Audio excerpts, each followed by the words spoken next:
Just hit the live button. So if you see it in the corner, we're live. We're live. Melinda, the show is yours. Good morning, everybody. Welcome to 1 Million Cups. We'd like to remind everyone to log into our app. And if you don't have the app, you can get it at the App Store or at PlayStation for Google. And download the 1 Million Cups app.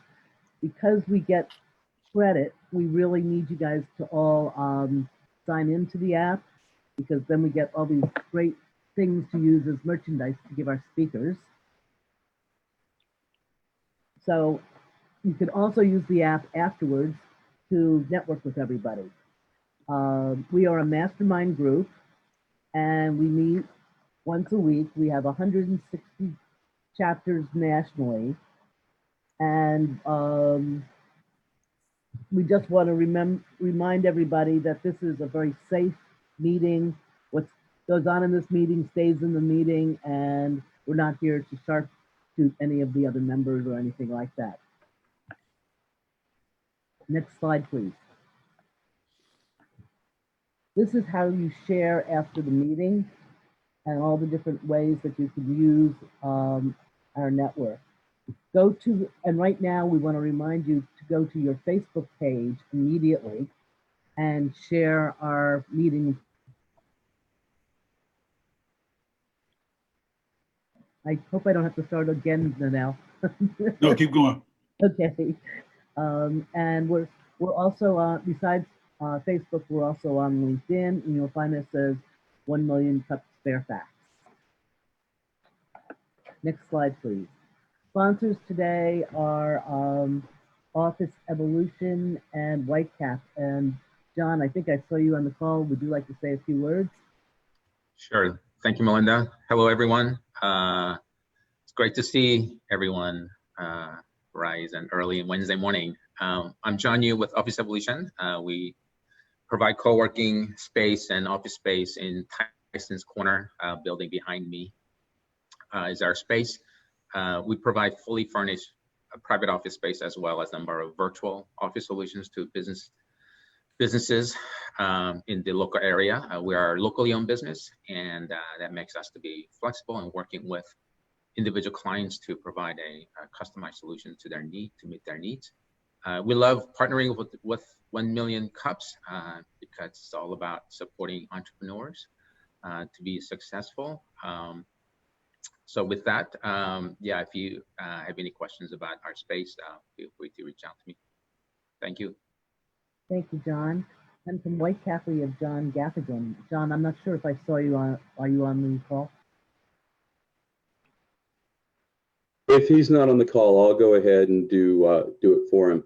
Whitecap Cleaning is a new company to Northern Virginia, utilizing a new disinfecting and decontamination technology that is non-toxic and EPA approved for the elimination of coronavirus, but all toxic or harmful biologics. It's designed to work in homes, offices, equipment, and vehicles. It's, as I said, non-toxic, and it has a 100% kill rate utilizing nanotechnology and carbon. Very cool stuff, very easy to apply, and they're looking for new customers in the Northern Virginia area for office space to decontaminate your office. And the wonderful part about Whitecap Cleaning and Bactronics is that once it's applied, you are basically decontaminated free for 90 days. So you don't have to do it every other day or a month. You do it once every 90 days. So that is Whitecap Cleaning, and I'm sure John will join us later on or next week, I'm sure. Thank you, Tony.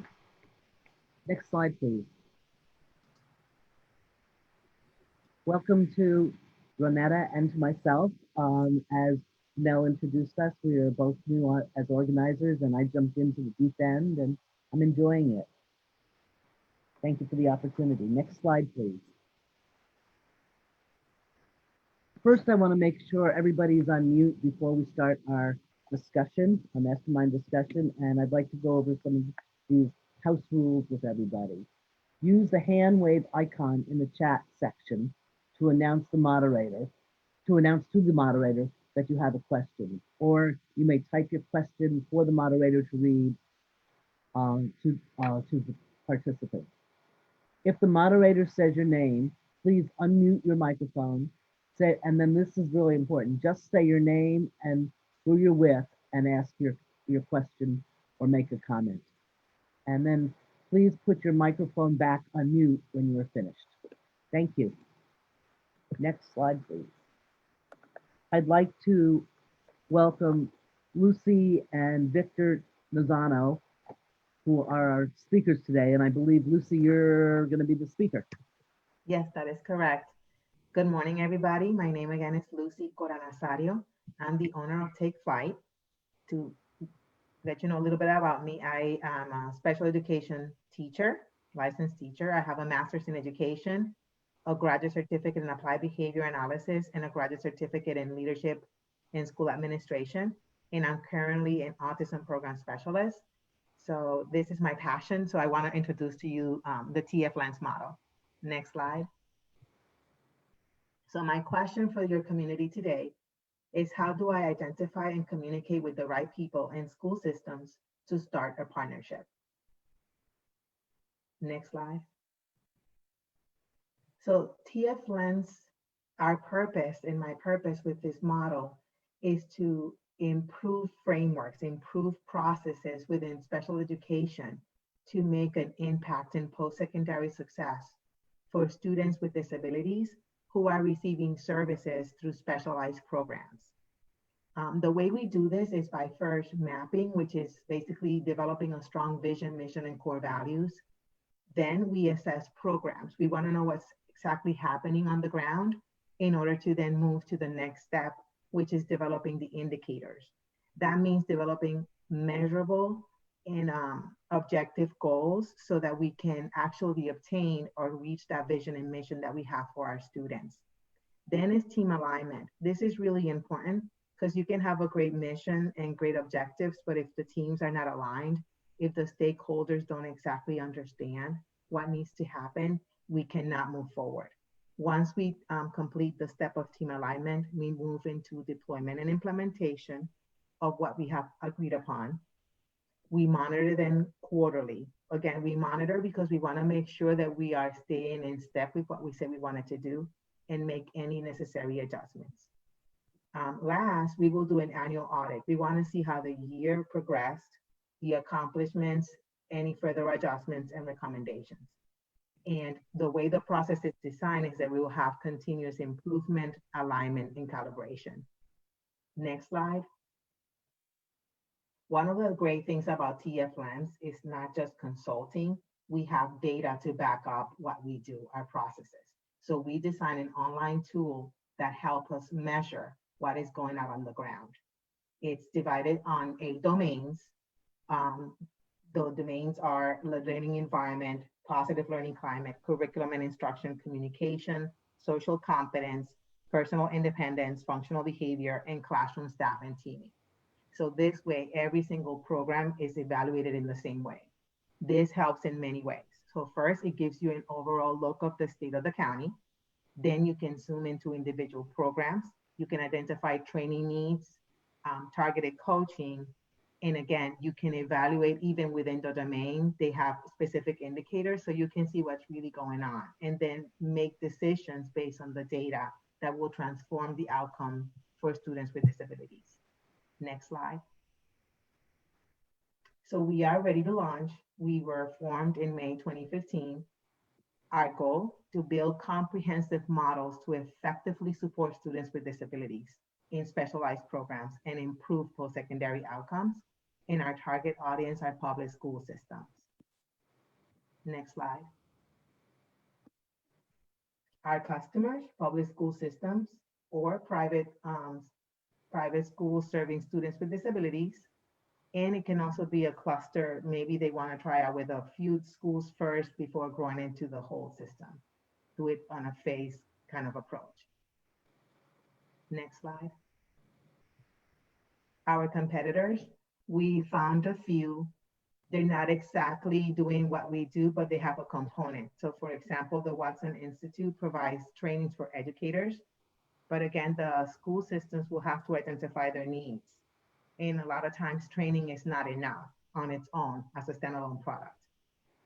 The next one is the public consulting group. Oops, can you go back one? Thank you. Public consulting group is another one. They focus on blending technology to improve instruction, which is a very important component now that we're in distance learning. But again, that's just one piece of what we're trying to do. And BCBAs, which support normally on behavior challenges within a school system for a specific population. Next slide. What makes us unique is that there's technology behind our consulting. We insist on defining the vision and mission of our programs, develop measurable goals, team alignment, and of course, we walk with our clients throughout every step. What the market is missing is clear standard and expectations on programming, involvement of stakeholders in the deployment and development of these standards, a consistent way of monitoring progress, and really important accountability while implementing. Next slide. So again, my challenge question for you guys today is how do I identify and communicate with the right people in the school system to start a partnership? Thank you for your time.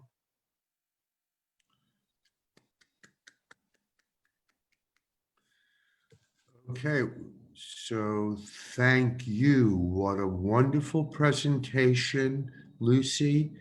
And we're going to now open it up for questions and answers. So we try to give advice to our presenters that when everyone else makes suggestions and asks you questions, give very short answers so that there'll be more time for people to ask questions and make suggestions. A good thing to say is, oh, thank you very much. That's a great question. Next. But I'm sure there will be answers that are relevant. And I'm sure you've thought of many of the things that will come up. But with that, I will open it. And I see, please raise your hands in any way or send a chat. And I do see Rosemarie as a great person to start off. Good morning, Rosemarie. Good morning, John. Good morning, Lucy. Great job. Thank you for giving us such a great discussion about Take Flight. You and I and Victor and Molly talked about Take Flight a couple of weeks ago, and there was a lot of additional information. One thing I want to pull forward is, and this is the question in my chat, is there, outside of the huge benefit of actually impacting in a positive way the life of not just your special ed or other special needs children, but their families, is there a net positive financial benefit to either public schools or private schools to working with you on this? Because that's something that I would say, as you get introduced, that has got to be part of your message to engage them right away. Thank you for the question, Rosemarie. I would say that while I have not done an analysis on this piece, I would share that one of the issues that special education faces are two major things. First, huge turnover from teachers, teacher burnout, serving this particular population. So by strengthening the programs, providing the right supports and resources, you will save money just from the HR perspective, right? Because you can retain good people longer than what they're doing now. And then the second thing I would add is the level of mediation and litigation that schools are involved because certain things are not implemented, as IEPs are a legal document. So that also will bring significant savings because if you're providing quality service, you will get less complaints, therefore less involvement in legal matters. Jen Dalton. Morning, Lucy. Great job with the presentation. Just had a quick question. Have you been able to do any focus groups or beta testing with the app so far? And what's been the feedback to date? Yes, thank you for the question. So we started actually where I work right now, and great benefits. I'm going to say first, it helped our coaches target their feedback. It clearly states what's working and what's not working within a program. The next thing that we were able to do is level. So we created a level systems, 1, 2, and 3, level being you're scoring 80% or better across all domains, which allows you then to zoom in and provide targeted additional training and strengthen the level of teacher knowledge. The other thing that helps is the annual trainings that we provide. It helps us then take out the areas of need or growth and then develop targeted training for those teachers. So it allowed us to really focus on what is needed rather than kind of thinking, this is my impression. So it guided training, it guided support, it let us know what's going on, and then make the necessary improvements and shifts. Thank you. You're welcome. Melinda. You're on mute. Yeah. Got it. Twofold question, going back to your question of how can you contact the right people in school systems. One of my thoughts is I'm in Alexandria going to the city councils, because the city councils will probably be able to direct you into the right people. The other question is, have you put any case histories together or stories that you could tell? Like, I really loved your presentation today, but I would have almost liked to hear a story about a student that went through your program and the good things that they were able to get out of it and what the benefits. Thank you. I love that suggestion. We will include it in the next presentation. So I'm going to, excuse me, I'm going to recognize myself for a moment and ask a question, if I may. First, Lucy, again, great presentation. Are you a threat to the school system's educational psychologists? You know, that might be defensive, that you're stepping on their toes, so to speak. And if you are, perhaps, what strategies can we develop to engage with them to make them look better? This is a great question. No, we're not a threat in that we are using the people within the school system. So we're not trying to take them away or take away from their role. We're actually trying to strengthen and refocus what we're doing. A lot of times with the specialized programs, the students served there are really not seen on a regular basis by a psychologist because of the level of need. So Sure. This will help us use the resources in a more effective way. Okay, and a follow-up question. You use the term, I believe, disabled, yes? Okay. So would that include physical disabilities as well as emotional disabilities? Correct, yes, because the way the tool is designed is to use evidence-based practices when implementing services for students with disabilities. So we're really focusing on the teachers and the strengthening of the programs and how they're designed. So then you can customize according to that disability. Excellent, thank you. Recognize John Gaffigan.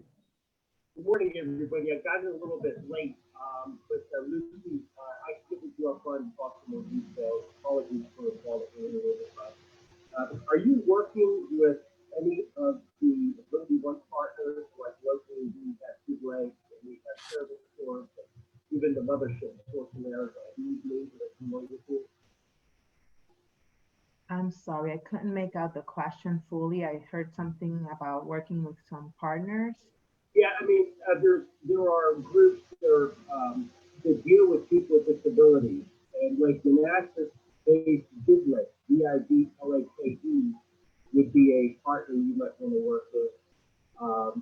The headquarters of Source America is in Cora, right at 7 and 123, and they deal with all sorts of programs. And there's 530 odd companies around the country that are nonprofits that help people with disabilities. And I'm curious to know if you talk with any of these people. I have some deep relationships in the people with disabilities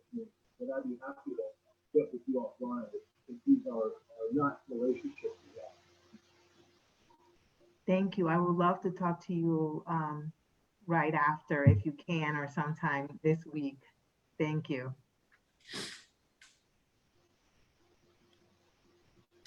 So I'll jump in again. Have you chatted with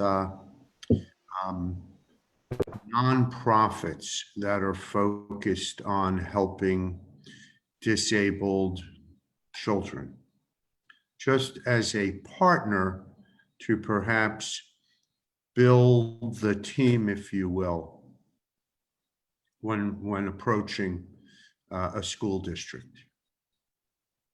Thank you for the question. No, I have not pursued that, but that is something that I will start looking at today. Thank you for that feedback. Great answer, by the way, just saying thank you without being either defensive or saying a million things. Hey, Russ, I see Russ, please ask your question.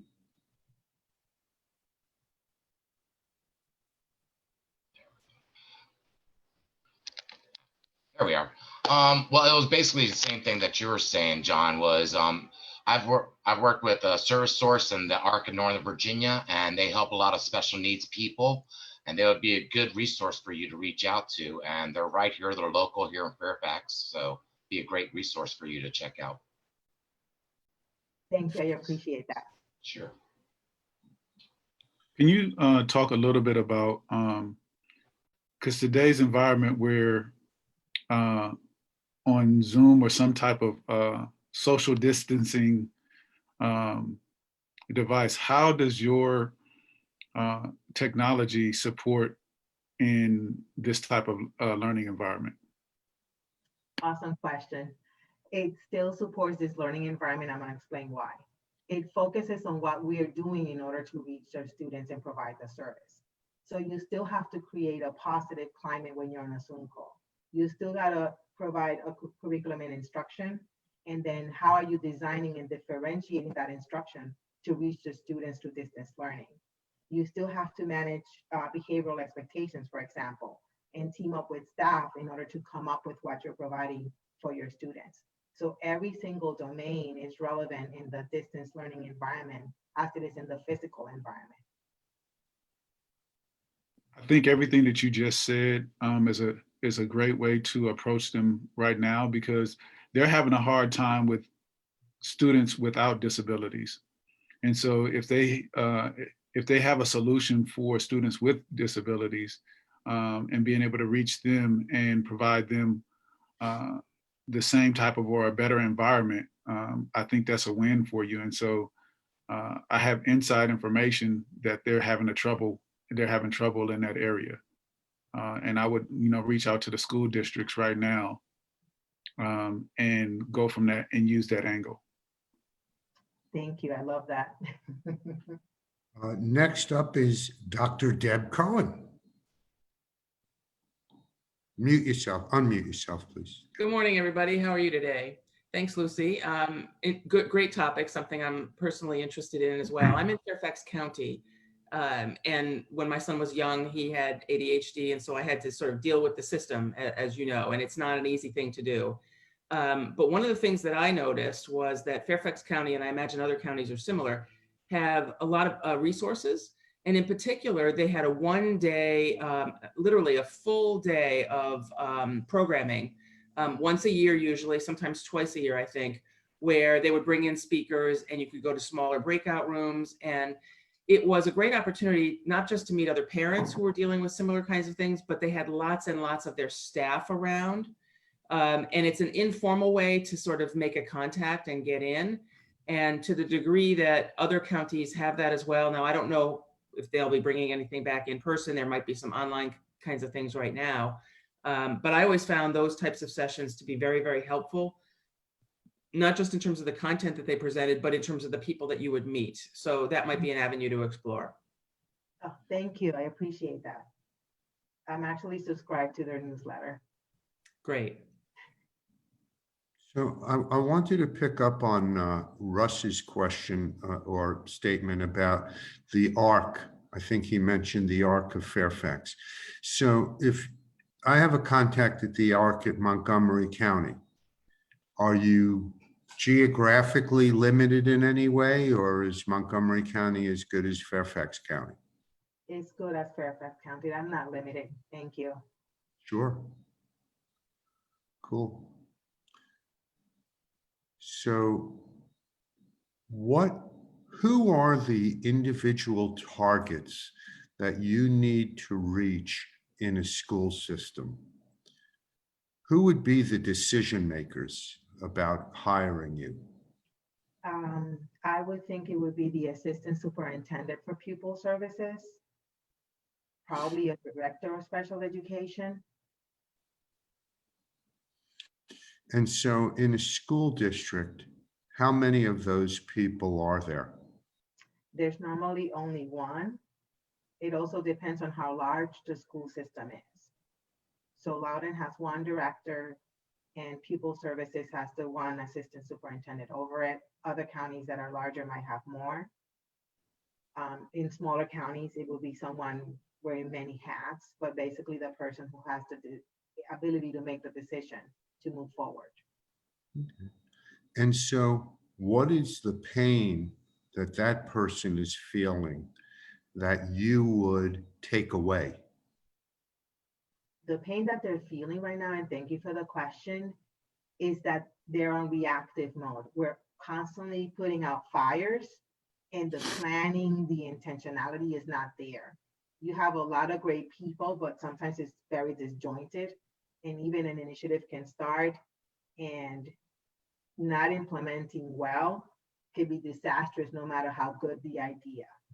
So that is the biggest pain that they're feeling right now. And I would like to change it from being reactive and putting out fires to intentionally planned and moving forward with the flexibility of dealing with whatever issues, right? But we need to be intentional about what we do in order to really have transformation. So I'm going to follow up on a point that Jen Dalton asked, is when will your website be live? And second, what marketing materials do you have that will address not only they're putting out fires, but the fragmentation and the complexities that these decision makers face? Thank you for that question, Jen. I right now have a landing page and we will be working on our marketing materials. We don't have fully marketing materials at this point, but that is a great suggestion and we know we have to do that. Sean Gaffigan.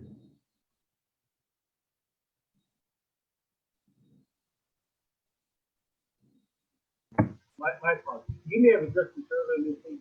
I think that all new entrants have to have a degree of ROI. We spoke about that, apologies. But are you immediately can provide guidance to the question again and seems what you addressed? Is the remedy such that your solution, fully loaded and costed, is less expensive than self-performing the same task? I apologize. I couldn't make fully the question. If someone can repeat it for me. I'm trying to do it quicker. Is there an ROI on this, return on investment, so that these school boards will be able to say, yes, we'll move forward because it saves them money for the self-performing? I think I'm going to repeat it just to make sure I understand. So you're asking me if the school board, if they say yes to something like this, we can move forward? Return on investment, ROI. Mm-hmm. And apologies. Oh, okay. Like I said, I haven't done a full evaluation. Thank you for that question. I believe there is. I mentioned two major areas, teacher retention, and of course, cases and mediations that come to the school system for lack of implementation and services. But it's something that I can definitely focus attention on and provide some more feedback. Perhaps to just build on that is, again, you're now going to hear my biases about the educational systems in America. But like most institutions, we don't like to change. And probably the school systems in certain ways are more rigid than us entrepreneurs. And so being able to deliver a more effective service at a lower cost than is currently spent is a great selling point. And so the ROI will be higher utilizing Take Flight than it will be using the in-house team who can't possibly reach all of the students who need to be reached. Yes, I agree. Good. I want to Hey, make John, I have sure, a quick question. please. Lucy, do you have a sort of intro solution or service where you can come in and do a preliminary assessment as a way to sort of get your foot in the door? Love to hear a little bit more about that. So if you're asking specifically, Jen, about like assessing one of their programs as they're running right now. Well, I'm more asking, what is a way to, or what is a offer you can make to help schools become familiar with your area of expertise and the value or the ROI you can provide without launching the full-blown solution? Okay, oh, thank you. Okay, I appreciate you clarifying for me. So what we can do immediately is really go in with the tool, and within an hour, we can show them how it works. They can demo it themselves, and they will see the value right away of what it does for them. How would it impact coaching, training, and just a better understanding of what's going on within their programming. Have you been able to do that with any schools, or is that, for anybody who is at a school right now, either through the parent organization or something, that feels like a pretty easy introduction and ask? So is your assessment and report out of that, does it include, here's where those gaps are and how your program would help? So does it speak to the ROI, I guess is my question. So it speaks to, this is where you are right now. These are the gaps. We make recommendations based on the gaps that we see. And we can even provide training if necessary. But a lot of times the trainings are already in place within the school system. They're not using what they have, which is also part of the problem. So up next is Bill Hoisington, followed by Tony Barnett and Melinda Fields. Love what you're doing, Lucy. I think there's a lot of room for improvement in the education system. My thoughts are revolved around, sort of unfortunate that ROI is the priority. But if you can illustrate, tell a story about, a success story, showing how, and when you were talking about before you arrive, they're kind of scattered, they don't have a real plan. If you can put a story together that shows them the before picture of, no organization, then the after picture, I think that'll be a powerful message to convince them to work with you. Thank you. I appreciate that suggestion, and you're absolutely right. One of the things that I loved was you are able to sit down with someone and celebrate what they're doing right, but also help them and say, I'm here for you, and I am able to help you in these areas. This is how you can strengthen the way you're teaching that lesson. This is the way you can differentiate for the student. This is the way you can incorporate and elicit more communication from the students in the classroom, and then work through the strategies, help them with the design, and then see them implement, and then see them come back to you excited. Oh my gosh, my students are participating. I'm getting more instruction out of them. They're enjoying school every day. They seem so happy themselves, and then the teachers are motivated intrinsically because they're seeing the results. And that was makes the biggest pleasure. So of course, when you assess again a few months later, because you give them time, right? As you're coaching them and they see the results and they see the improvement, they themselves become the ones sharing and saying, thank you. Thank you for coming in and making a difference. My students are communicating better, participating in class, they're growing, they can see the change. The other thing that I loved was when we changed the training to be targeted based on need, the annual. Teachers that were reluctant and were like, oh my God, you're making me go to that session, came back and said, thank you, because I learned new things that I didn't know. Because it seems at first that I'm kind of hurting your feelings and your pride because we all think we're great professionals, right? But we all have areas to grow. And that's what we're trying to help them see. There is room to grow. This is not about not being a good professional or a good teacher or a good educator. It's about doing a better job in order to help your students. It's about giving you the tools, the strategies and resources to help you improve the way you instruct, and therefore making it better for the student's future. Tony Barnett. Okay, Lucy, again, great presentation. I want to follow up on something that Donnell touched on, which is Fairfax County. I can tell you right now that Fairfax County has a very specific process to onboard vendors, especially software providers, because they get inundated. And with everything going on right now, they are literally being hammered with everybody under the sun trying to be a software vendor to Fairfax County Public Schools, beyond belief. And my point with this is this: what you need is someone to be a champion for you who knows all the right people in the organization to lead you in. And I'd mentioned to you before, I had invited someone and she did not join us today, but her name is Ann with the Fairfax County EDA. Ann Rosenblum. She is the person who is in charge of technologies for technology companies for Fairfax County. And she knows just about everybody in the county who can get you onto the path for being approved as a vendor. So I would like to go ahead and extend that. I'll be introducing you the next day or so to Ann so that she can have a discussion with you about getting you into the county and into that process.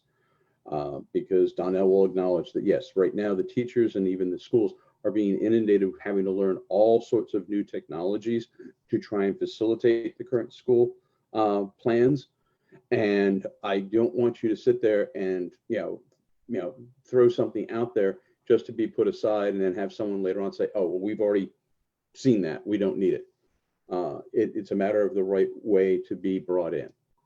So I think they go approaching the Fairfax County EDA and having them help you bring you into the county is a lot better than you trying to find that one right person, whether it be on the school board or someone who's an administrator somewhere in the system. I think that having them bring you in is a lot more legitimate and would be a lot more successful. Thank you. I so much look forward to that introduction. Melinda. Quick question. Do most of the schools have some kind of program in place right now? Or are they just the teachers working with these special needs students on their own and trying to solve problems? They don't have a specific program, so they put some general information, obviously based on IDEA, right, which is the law that rules on special education programming. But what is lacking is specificity and then a clear definition of what it is that you're expecting a program teacher to perform and do.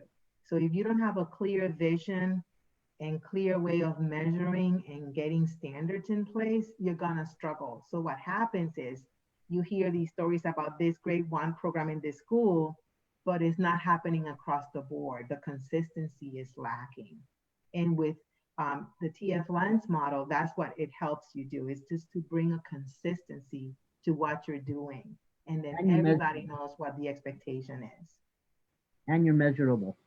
And measurable, which is extremely important. A lot of times, I don't know if you see that, but school systems really don't give you data on special education except for post-secondary success, and are passing SOL rates if they take that assessment. A lot of them don't. So again, this is a way of also holding schools accountable. Excellent. Have you gone after summer camps too? Actually, no, I have not. That might be another good market because you can find the special need camps. Thank you. So I'm going to give credit where credit is due. Jen Dalton sent me a quick message to ask because it's such a bright question. Why this business? Why should someone choose you? And why you? Because someone said you have a great story to tell.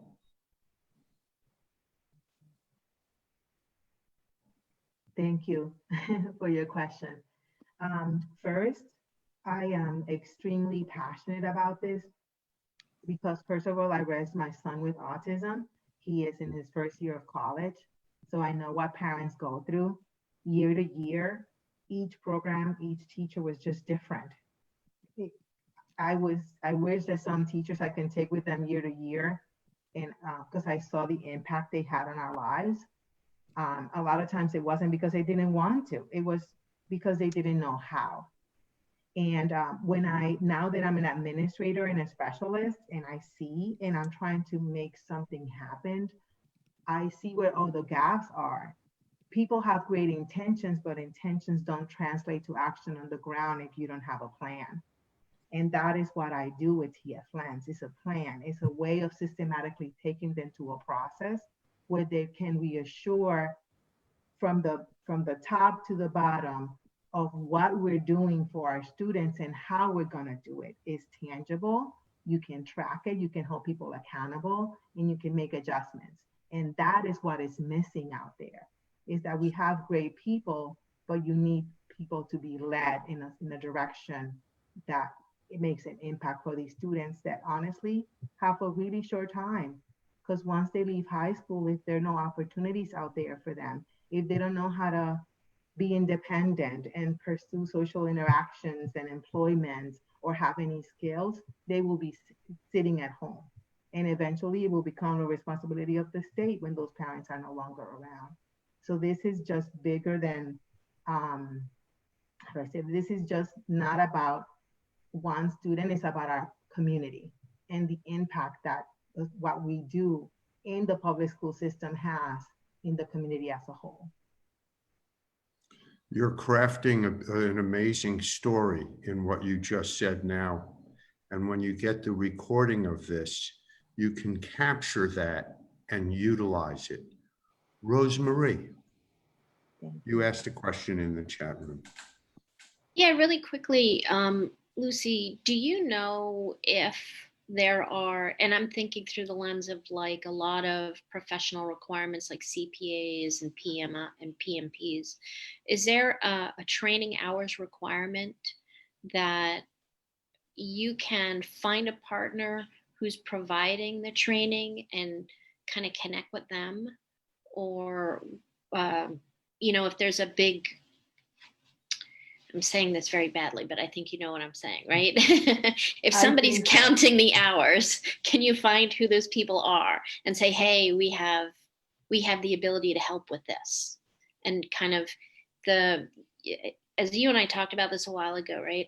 You want to always be an aspirin to someone's problem, not a vitamin for someone's future issue, right? Is great feedback I got from some of the folks on this call. So where are the places where you can be an aspirin? If you can connect with people who require training and work and that kind of stuff, and you solve a problem for them, then you're both solving a bigger problem for the client. And then it also opens up their entire book of business to you because they're delighted to sort of put you forward with other clients. I appreciate your question. That would be something that I would have to go back to the recording and listen to, because I'm not sure I have an answer. It's okay not to have an answer, but you'll have the chat, you'll have the recording. Think about it later. as you look to direct relationships, also look laterally for complementary relationships. Those are the partnerships that open up a much bigger book of business for you because you're working with people who have that business already. So just food for thought. Fantastic. I love it. And my partner, Victor, is here and my lead too. So I'm sure they're taking notes. One thing, Ronetta, and then, sorry, please, Victor. no, one thing that I wanted to add is sometimes, you know, when we're in business, we forget about those people that we already know. You come from that community, reach out to those individuals that you already know, and just ask a simple question, you know, to look at what you have to offer and provide feedback. They'll probably find that they can use what you offer in their own organization. And so lean back on the people that you already know and get them to get involved in what you're doing. And they're more likely going to be a huge champion for you because they already know, like, and trust you. And sometimes that's the hardest thing to do, is to go to those people that you already know, but those are the people that will be your champion because they know you best. Thank you. I appreciate that. I haven't done that yet. Thank you. I'll do that. Great thought, Donnell. Ronetta, and then Deb Cohen. Good morning, Lucy. You did a great job this morning. I just had a question whether or not you had considered doing workshops for teachers during like the education weeks or in services. In New Jersey, they shut down actually for a week for teacher education. And that may be an opportunity for you to present to the direct schools and the teachers at that time in order to get exposure as well.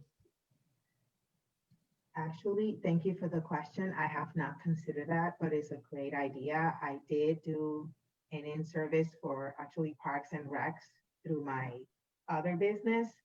So I haven't thought about it for Take Flight, but maybe I should have been doing it all along. So thank you. And now Deb Cohen.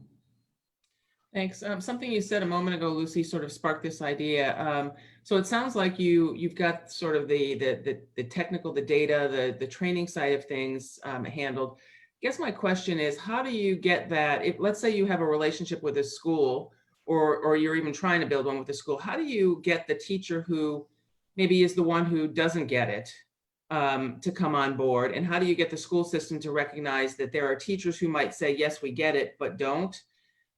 So, you know, my experience, and I'm sure you and others have had the same thing, is, you know, I came across teachers who, you know, just thought my kid was a slackard when they wouldn't acknowledge that there was some other issue.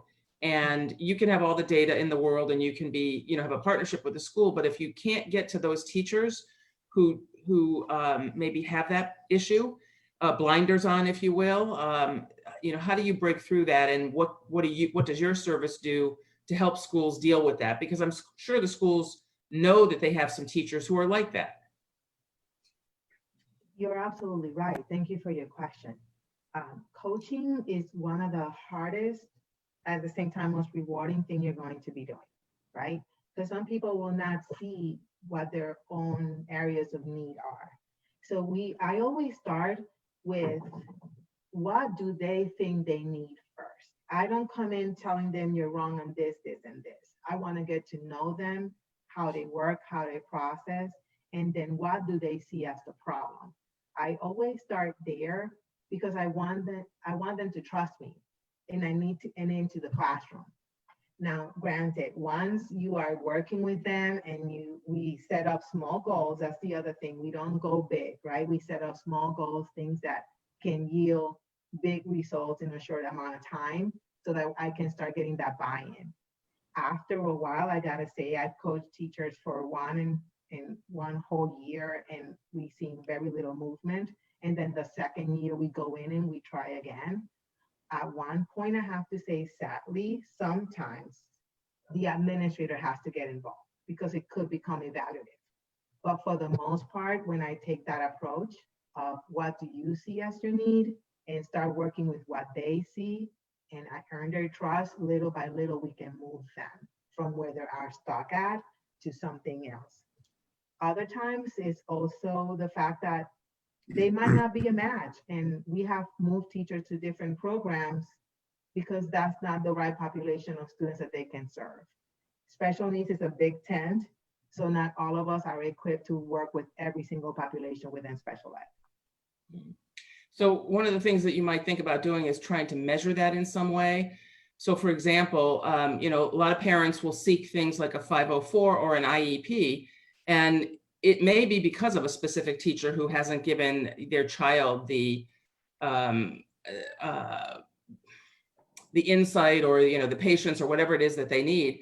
And if you can show that by working with teachers to maybe change some of these things, that you have fewer of those filings for 50, because once a kid has a 504 or an IEP, they're required to meet with you at least every year, and they're required to do certain things. And that puts in a whole lot of resources that obligates the school system. So if you can somehow show that you can reduce the incidences of 504s or IEPs or other kinds of official things, that might be a way to show somebody mentioned the ROI, show your ROI in a different way.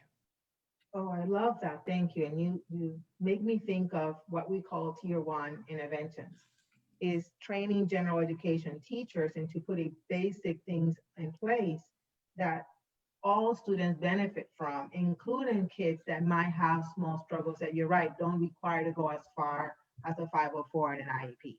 So thank you. I appreciate that.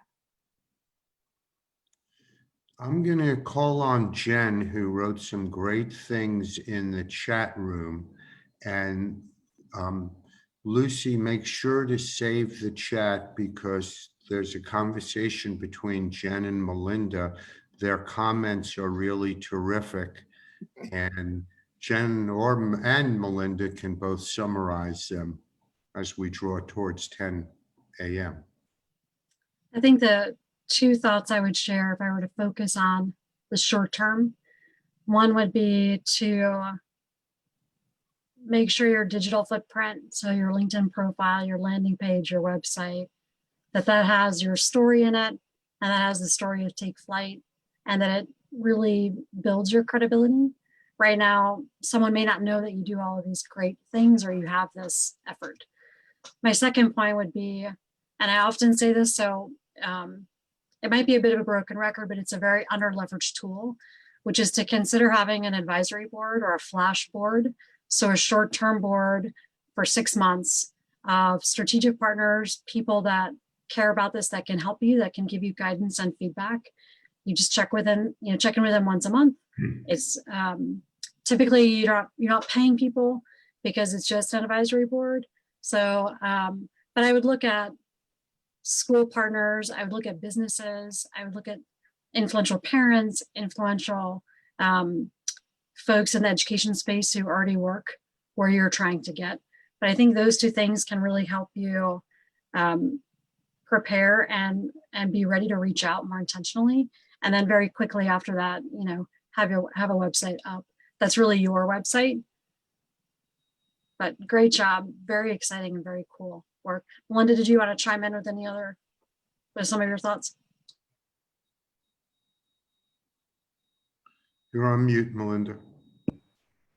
Sure. One of the other thoughts, and everything Jen said is perfect, is if you can put together a accredited program for teachers to get accredited working with special needs kids, and maybe even name it after your daughter. I mean, there's your story and tying it back to how it all fits together. Great. Thank you. How long does it take before you can see results? I am estimating you can probably see some results by the first year, but definitely by the second, because we are addressing a whole system, not just one particular program. So if you were to narrow your focus to a particular program, not as your mission, but just as a short-term strategy or tactic, how quickly could you see results, or are there interim results that you could see in a 90-day or 180-day timeframe? I would say that you can see it as fast as 90 days. And on average, I would say 180 after a semester. The reason I ask is everyone spends a lot of money on marketing. And my question is, what if you propose to a school system a limited pilot program for free? And when you deliver the results that you expect, they agree to engage you in a paying mode. Just a marketing strategy. That's an awesome strategy. Thank you. And I really appreciate everybody's feedback and questions today. This has been fantastic. So let us all give Lucy a huge round of applause. Thank you. And we always turn the program over to Donnell for one last question. And Donnell, take it away, my friend. Lucy, first and foremost, thank you for doing what you're doing. This is a huge need in the community.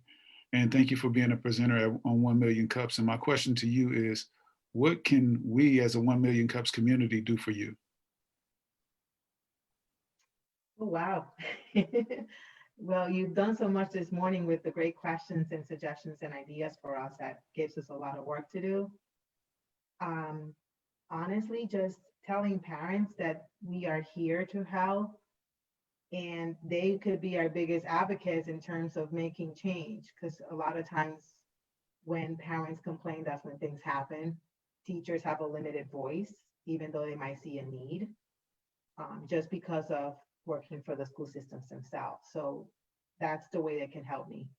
Connections with community, like they say, partners, families who are advocates or active in the community that can be part of this journey to make a change. Well, thanks again. I know that you received an overwhelming amount of information. Just take this information and on the screen, you have your challenge question. Look at that challenge question and look at the questions and see how many of those questions answer that challenge question. And that's the beginning of your strategic plan. So thank you so much. Awesome. Thank you, guys. So thank you all for your questions. I'll now turn it over to our Master of Ceremonies, Melinda. Lucy, great presentation. Coming up for next week, we're going to have 4 past presenters that are going to present where they've gone, what they've been able to do with a lot of the suggestions that we have made to them, and where they are right now with their programs. Next slide, please. This is the upcoming schedule. So the past presenters are next week. The week after, we have Drake Wise Productions, LLC, and we still need some presenters for the end of September and October. So if you know of everybody and anyone that may be interested, please have them apply, and they can apply from our website. Next slide, please. And these are our upcoming events that we know about. Now, I know Russ usually have extra events that you might want to pipe in and discuss and share. And anybody else who's got events, please share them with us too.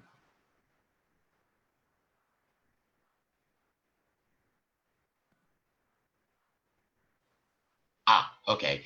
So just a couple of events coming up. Thursday, September 3rd is how to successfully connect with anyone, anywhere webinar. My friend Bazil, he's hosting it.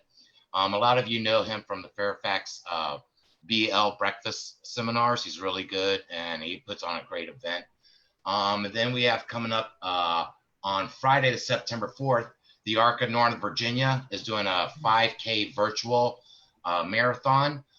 It's going to be running until the 13th, so there's plenty of time to be active and be a part of that. And that's also listed on the chamber website, cfcc.org.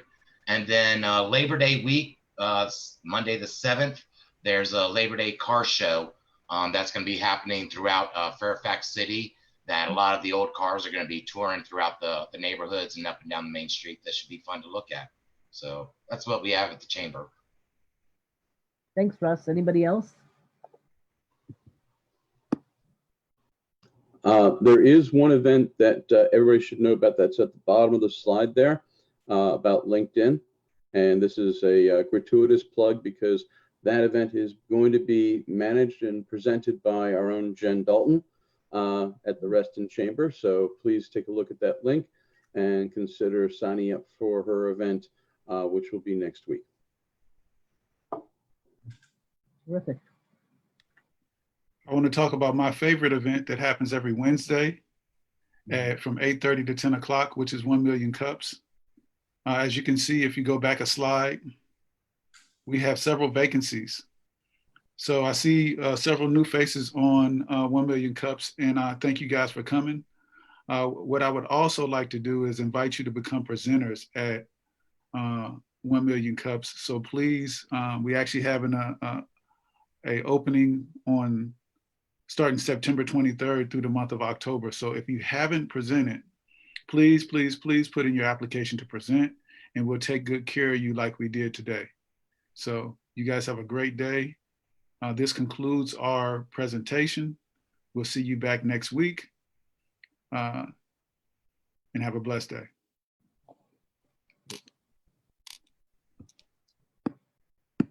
Great job again, Lucy. Great job, Lucy. It's good to see everybody. You bet. Hey, Lucy, join us on a regular basis because we're a great community. You bet. Great job, Lucy.